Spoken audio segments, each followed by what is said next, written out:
Welcome back, students. This is the last fourth part of our lesson number 2 SS 9th standard. So in the last part we discussed about the effects of the First World War, the failure of the League of Nations, the Treaty of Versailles, the social change, the destruction of man and material. Today in this part we are going to do Russian Revolution, Bolshevik Revolution. It is also known as Bolshevik Revolution. So this is a very important history event. Okay, in Russia there have been leaders, Tsars. They were called Tsars, who inherited the positions as dictators and enjoyed controlling people. People did not have any rights. They were so cruel and pitiless on people that they demanded any rights. They were tortured, suppressed, punished. Okay, and they were like dead cold of Siberia. They were sent to bone chilling and dead cold. This uncontrolled and oppressive tsardom became the reason for grief, poverty, suffering for Russian people. So, under the leadership of Father Gapin, a large rally was taken out to the Tsar's residence, Winter Palace, 22nd January 1905, Sunday. So, in this, people were unarmed. And because of this, they had a picture in their hand like captions, "Long live the little white lord of Russia." But as it was a silent and unarmed rally, the Tsar's army opened fire on this innocent people, and because of which thousands of innocent people died, and the snow in Petersburg, where the Tsar's palace was situated, turned red with blood.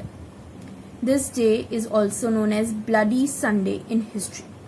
They were cruelly killed, all the people, innocent lives, okay, and they didn't had any war. They just went on an unarmed and silent rally. But this was the result. Around this time, a large number of Russians got provoked and become restless, and had become obvious when a small nation like Japan had defeated massive nation like Russia in the Russian-Japan War.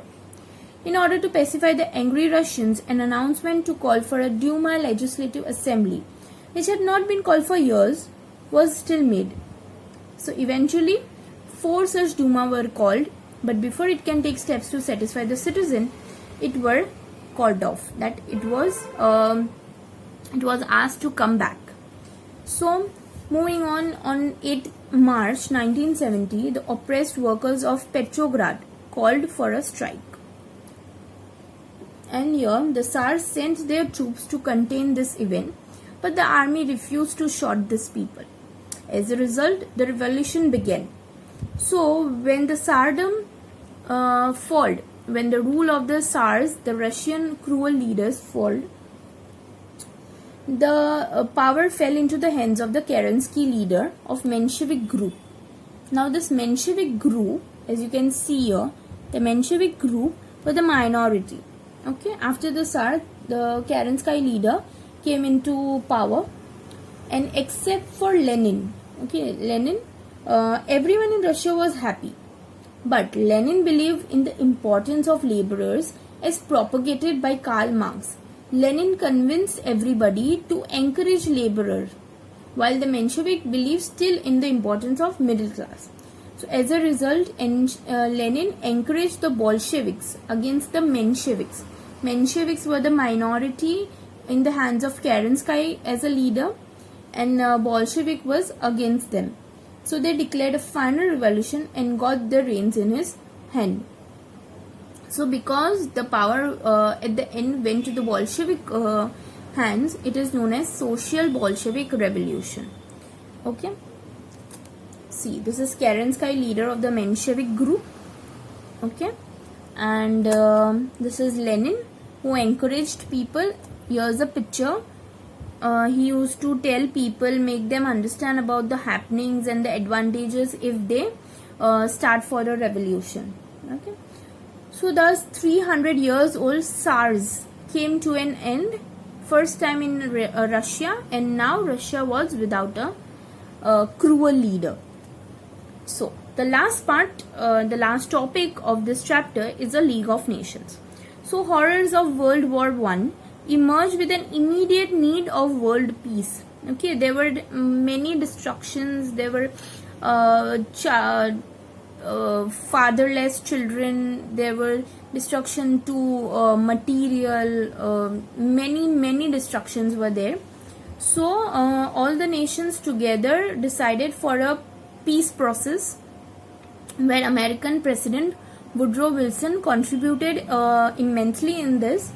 He used to establish he was considered to be establishing the League of Nations, and 14 points were suggested, but a few points were included in this Paris peace process on 10th January 1920.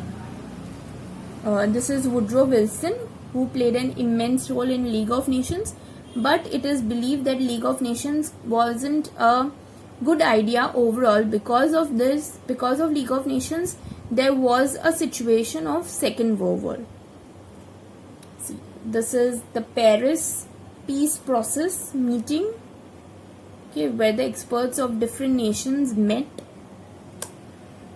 So these were the aims of a League of Nations, that is to maintain peace, to protect the integrity and independence, to promote diplomacy, to reduce the use of arms, suppress the sea pirates, then control drugs, then social, political, economic cooperation between nations, even to improve the condition of the workers.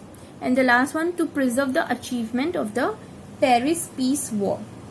Few of them are mentioned in your textbook. This is a overall view, and this is the end of our chapter.